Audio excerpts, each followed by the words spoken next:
Hello everyone, শুভ দুপুর। তোমরা সবাই কেমন আছো? আশা করি ভালোই আছো। দেখো, এইখানে পাঁচফোড়ন, টমেটো আর লঙ্কা কুচি দিয়ে দিয়েছে। বাঁধাকপি রান্না করবে। এখন বাঁধাকপিটা ঢেলে দিল।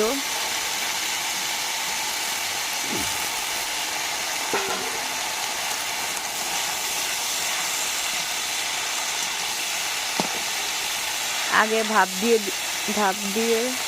দিয়েছিল।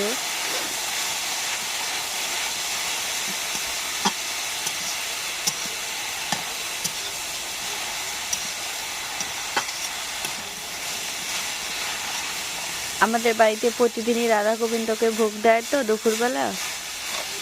আর এখানে আলুর দম রান্না করেছে। দাঁড়াও, দেখাচ্ছি তোমাদের একটু।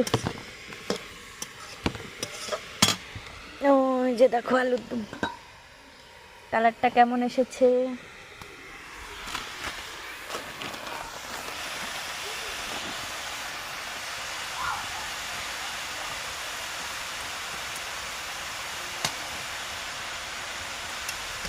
এখনকার মতো এইটুকুই, টাটা।